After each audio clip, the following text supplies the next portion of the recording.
두 번째 시간으로는 장사명장 성공 스토리입니다. 우수 가맹점으로 선정되신 은평 구산사거리점 백미자 점주님과 김웅진 슈퍼바이저의 성공 사례 발표가 있겠습니다. 네, 큰 박수 부탁드립니다.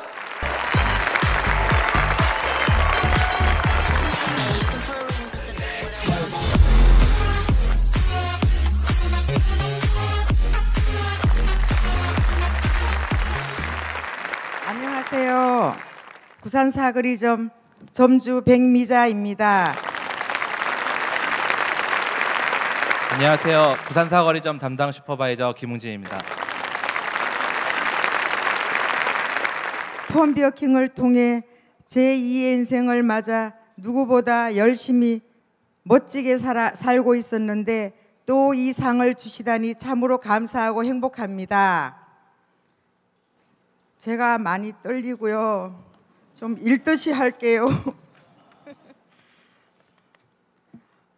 먼저 이 상을 받게 도와주신 대표님과 본사 임직원 여러분께 감사 인사를 전달하고 싶습니다. 장사는 그저 물건을 판매하고 돈을 받으면 되는 줄 알았던 저에게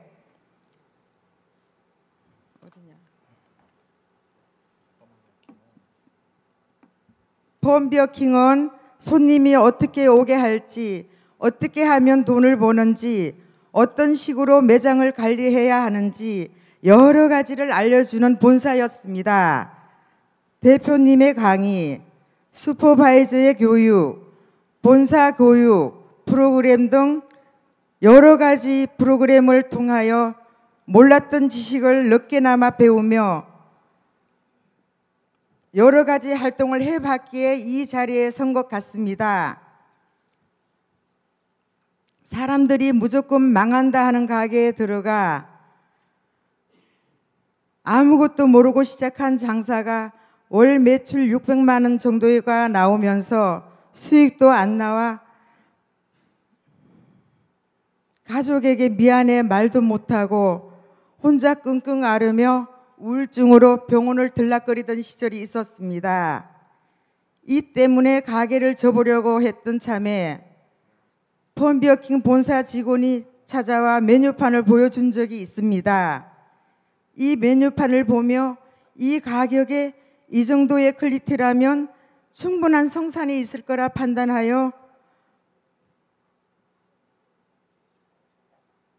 판단하였습니다. 하지만 이 정도의 퀄리티가 실제로 나올까라는 의문이 들어서 그래서 주변에 펌비어킹 서부병원점이 있어 매장을 방문하였습니다. 매장을 가보았는데 실제로 메뉴 퀄리티가 좋고 점주님의 서비스가 좋아 굉장히 좋은 느낌을 받았습니다. 그래서 저도 이렇게 하면 되겠구나 하면서 펌비어킹을 하려고 다짐하였습니다. 그러나 가족들의 반대가 너무 커서 선뜻 진행할 수가 없었습니다. 제 딸이 지금 앞에 있었는데 지금 딸이 굉장히 반대를 했어요. 다시 대출 받는 것과 프랜차이즈에 대한 안 좋은 인식이 있었던 탓에 가족들의 반대가 심했습니다. 장사를 하면서 우울증도 생기고 잘 하지도 못하는 것 같아 그냥 바꾸지 말고 털고 나가라고 했는데 한 번만 봐달라고 우리 딸님한테 이번에 한 번만 믿어달라고 해서 마침 본사 대표님이 자영업자를 대상으로 하는 강의가 있다고 해서 딸이랑 같이 갔던 게 딸을 설득할 수 있었던 계기였습니다. 이렇게 해서 펌비어킹을 시작하게 되었는데 처음 매출은 2,500만 원, 그 여름은 3,500만 원, 그 다음에 여름은 4,700만 원을 기록하면서 작은 평수에 장사하는 기분이 참 즐거웠습니다.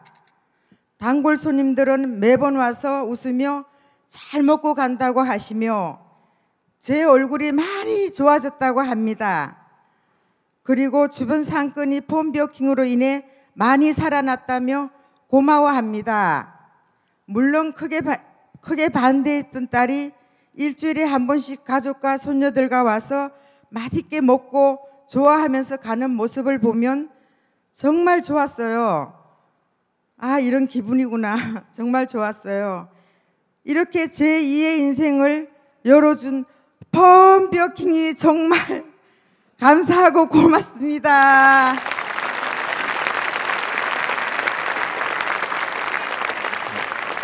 저는 이제 부산 사거리점을 맡으면서 왜 어떻게 해서 매출이 올라갔을까, 이런 매출을 기록할 수 있었을까, 아무것도 없었던 데에서 어떻게 이렇게 펌비어킹 들어가서 살아남을 수 있었을까를 조사해서 이제 여기 계신 점주님께 한번 알려드리려고 하는데요. 크게 세 가지로 정리해봤습니다. 첫 번째는 장사일기라는 것인데요. 대표님께서 항상 저희 슈퍼바이저한테 얘기하셨던 것이 있습니다. 매출을 매일매일 기록하면서 그에 대한 데이터를 모아봐라. 그 데이터에서 모든 장사에 대한 답이 있다. 그래서 만든 것이 이런 장사일기라는 건데요. 구산 사거리점 같은 경우에는 처음에 오픈했을 때 이제 점주님이 장사를 잘 못하시다 보니까 무언가 이제 차근차근 하나씩 다 알려드리고자 시작했던 게 이 장사일기부터 시작을 했었고요. 이 장사일기라는 게 매일매일 하루를 마감하면서 쓰는 건데, 여기 보시면 이렇게 오늘의 매출, 오늘의 날씨, 그리고 뭐 오늘의 뭐 지출 내역, 오늘의 근무 인원 등 뭐 고객의 유형, 그리고 고객의 특이 사항들을 이렇게 기록하는 게 있습니다. 이게 뭐 한 달, 두 달 적는 게 아니라 뭐 한 3개월 이상, 6개월 정도 적다 보면은 큰 점주님께 도움이 되는 자료가 됩니다. 이뿐만 아니라 이제 슈퍼바이저한테도 큰 도움이 되는데요. 슈퍼바이저가 이제 매장에 방문했을 때, 슈퍼바이저는 매일매일 매장에 있지는 않잖아요. 그래서 정확한 매장의 상황을 잘 모르는데, 매장에 처음 방문했을 때 이 장사일기를 먼저 보게 되는데, 이 장사일기를 먼저 보면 내가 매일매일 일했던 것처럼, 옆에서 같이 일했던 것처럼 점주님에게 원활한 이제 조언 같은 걸 할 수 있는 거죠. 뭐 매출이 많이 올라갔을 때는 무슨 일이 있었고, 뭐 단체는 얼마나 있었고, 또 날씨는 어땠는지, 그리고 매출이 안 좋았던 날에는 단체는 없었고 뭐 날씨가 추웠나 더웠나, 이런 정보들을 제가 입수를 할 수 있으니까 그에 맞춤 이제 조언 컨설팅이 가능해져서 이제 매장에 도움이 많이 됐던 것 같습니다. 오늘 여기 오신 점주님뿐만 아니라 우리 점주님들은 다 한 번씩 이런 장사일기 아니면은 가계부처럼 매출에 대한 일기를 한번 써보시는 것을 추천해드리고요. 그리고 만약에 내가 이걸 못 쓰겠다, 난 잘 몰라서 못 쓰겠다 하시는 분, 주위에 이제 담당 슈퍼바이저가 있지 않습니까? 담당 슈퍼바이저한테 이건 어떻게 써야 되는지 한번 물어보시는 것도 좋을 것 같고요. 또 본사에도 이런 양식을 갖고 있으니까 슈퍼바이저에게 요청을 하셔서 받아서 한번 써보시는 걸 추천드리겠습니다. 그리고 두 번째는 점주님은 이제 직원들과 소통을 좀 다른 분들보다 열심히 하시는데, 물론 여기 계신 분들도 다 잘 하시긴 하시는데, 우리 백미자 점주님께서는 직원들이랑 소통을 많이 하십니다. 주방 실장님 그리고 알바생 이렇게 다 소통을 식사하시면서 많이 하시는데요. 점주님이 바쁘실 때는 주방 안에 들어가 계시니까 손님들이 어떤 걸 원하는지, 어떤 걸 싫어하는지 이런 걸 잘 몰라 하십니다. 그래서 점주님은 식사하실 때 우리 알바생들이나 홀 직원들한테 뭐 무슨 일 없었니? 아니면은 뭐 손님이 좋아했던 건 없었니? 이런 걸 물어보시는데요. 예로 들자면은 손님이 리코타 샐러드나 뭐 과일 샐러드 같은 거를 주문하셨는데 먹는 게 이제 과일을 많이 드신다고 해서 점주님이 그러면은 그 손님 다음에 오시면은 한번 알려달라고 과일을 좀 더 많이 해줄 테니까 한술 더 서비스를 실천하셔서 그렇게 단골 고객 관리를 많이 하셨던 점이 있습니다. 그래서 알바생들이나 뭐 홀 직원들에게 뭐 홀에 문제가 없었는지, 고객의 뭐 컴플레인 없었는지 이런 것도 물어보는 것도 중요한 것 같고요. 그리고 또 주방 실장님 같은 경우에는 뭘 더 하면은 메뉴가 더 퀄리티가 더 살아날까, 이렇게 하면 더 좋지 않을까, 이런 것들을 해보고 진짜 괜찮다 그러면 이제 본사 슈퍼바이저를 통해서 본사에게 알릴 수 있는 기회도 되고요. 또 그 서비스 마케팅론의 이제 전공 과목을 보면은 거기 이제 내부 고객이라는 게 있습니다. 내부 고객이라는 게 직원들을 말하는 건데요. 그 직원들을 관리를 잘해야 이제 직원의 행복은 그 고객의 행복과 같다라는 말이 있습니다. 이로써 직원에게 좀 편의를 봐주고 좋은 말을 해주고 직원의 말에 귀를 기울이면은 매출에 도움이 되지 않을까 싶습니다. 그리고 세 번째는 본사의 교육인데요. 본사의 교육 같은 경우에는 어느 다른 프랜차이즈를 가셔도 이렇게 교육을 열심히 하는 본사는 없다고 저는 생각하고 있는데, 우리 백미자 점주님께서는 항상 이 포럼 할 때 맨 앞자리에 앉으셔서 서부병화 점주님이랑 같이 열심히 듣고 가시는데요. 이 교육을 듣고 가는 것만뿐만 아니라 이 교육을 통해서 내가 배운 것들을 어떻게든 활용하고자 하려고 하십니다. 두 분이서 서로 교육에 관련된 내용을 공유하시면서 어떻게 활용하면 좋겠다라는 의견도 나누시고, 만약에 두 분이 이해하신 게 달라서 뭔가 이해가 잘 안 된다 싶으면은 저한테 연락을 주셔서 서로 해결하시려고 하시는데요. 그런 두 분이서 시너지 효과를 얻어서 아무것도 몰랐던 이제 백미자 점주님이 이제 장사의 왕이 됐던 경우가 된 것 같습니다. 그리고 마지막으로 제가 이런 사례 발표를 할 때마다 점주님들에게 하던 얘기가 있는데요.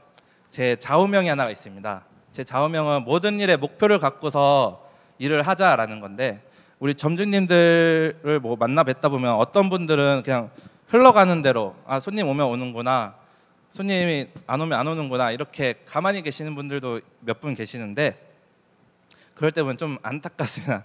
그래서 여기서 하고 싶은 말은, 점주님들이 목표를 갖고서 나는 매출을 한 500만 원 더 높여봐야지, 아니면은 요번에 뭐 우수 가맹점을 해봐야지, 아니면 뭐 매출 증진킹이 돼보자, 이런 목표를 가지고 이런 교육을 참석하시면 더 좋지 않을까 싶습니다.